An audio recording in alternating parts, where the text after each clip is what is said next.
Assalamu alaikum.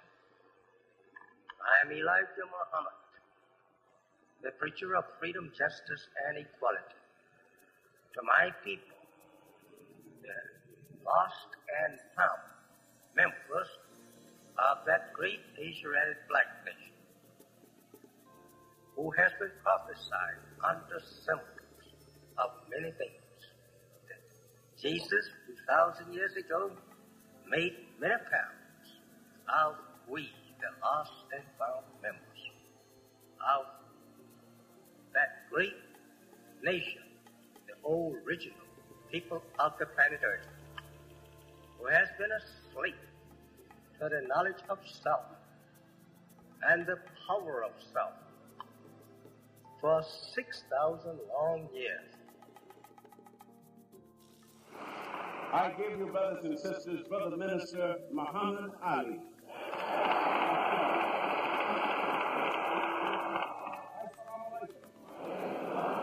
In the holy name of Almighty God, whose proper name is Allah, who appeared to us in the person of Master Farad Muhammad, we forever thank Allah for coming to the wilderness of North America, searching, finding one to lead, to teach you and I, the so-called Negroes, the truth. For the first time in the past 400 years, I speak none other than our dear beloved leading teacher, the most honorable Elijah Muhammad, and I greet my brothers and sisters in our original language, which is the Arabic language, and which means, may peace be unto you. Assalamu alaikum. He was sent to you directly from God. The white man don't want you to know who he is. So don't take, this is the only man in America they don't want to talk to in the White House. This is the only man in America that you don't see out there begging. When you hear Black Power, it started right here.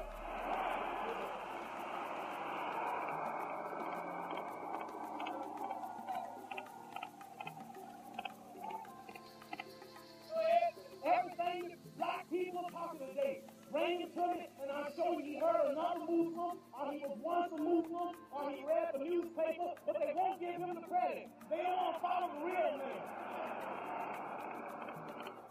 How did he bring all of us together? Look at all these beautiful queen sisters. No power, no pain, just everywhere.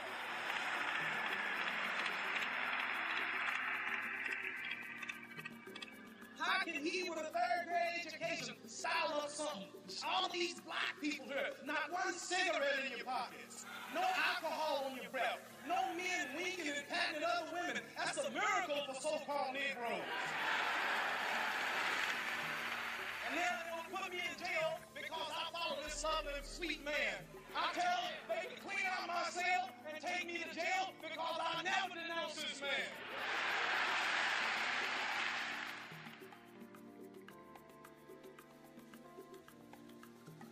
What is Malcolm X without the love of the Honorable Elijah Muhammad? He's a gangster. He's a pimp. The world had given up on him. But somebody loved that little Negro. Plucked him out of that prison industrial complex that continues to render so many brothers and sisters captive. Made him believe in himself. Made him believe that he had potential, a sense of possibility. Yes, put that X on there for the unknown. You're not Malcolm Little, you're Malcolm the freedom fighter. All you got to do is step out, do your homework, Malcolm. Be disciplined, Malcolm. Defer gratification, Malcolm. De-gangsterize yourself. I love the Honorable Elijah Muhammad for loving Malcolm Little.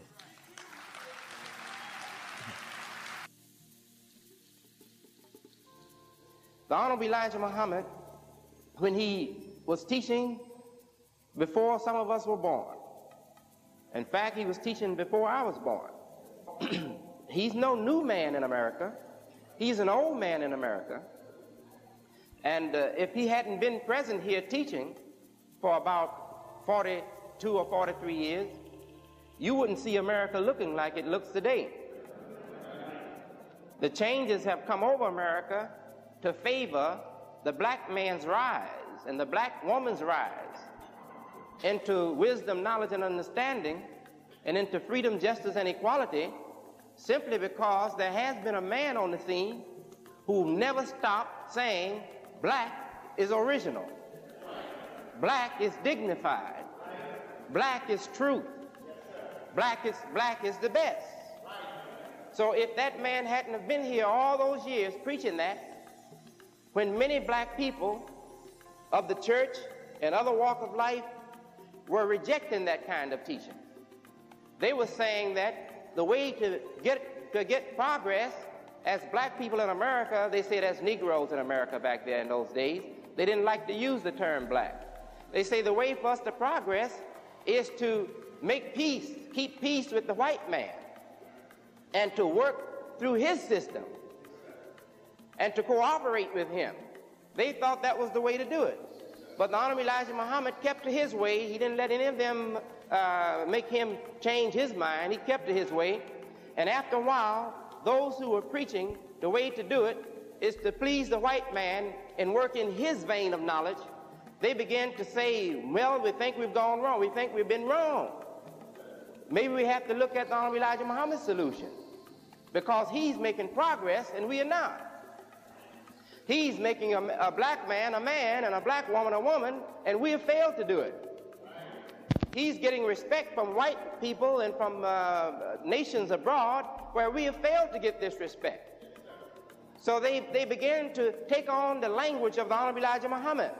They start dropping the term Negro and colored people, and they began to use the term black and black man.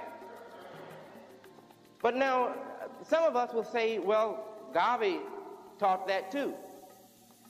But Garvey, if it wasn't for the Honorable Elijah Muhammad, nobody would know Garvey.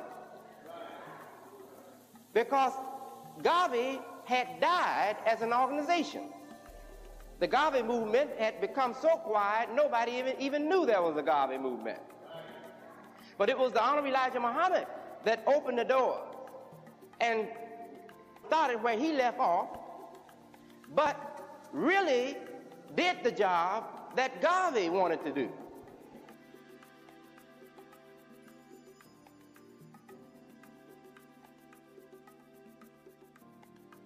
Now, there is a CD outside of Table Talks.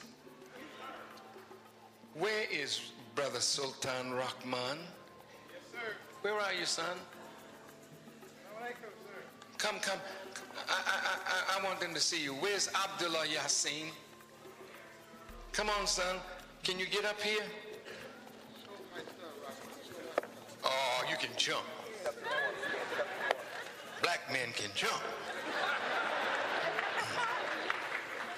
This is the great-grandson of the Honorable Elijah Muhammad, and this is the son of the Honorable Elijah Muhammad. His father was our first pilot, Sultan Muhammad, and the beloved grandson of the Honorable Elijah Muhammad, who passed away in Saudi Arabia, and he bequeathed to his son 600 hours of table talks of Elijah Muhammad instructing his ministers, his laborers, people from this country and that country. And they are going to make these tapes available. And they only wanted to give it to the believers. I said, no. These table talks are for the world.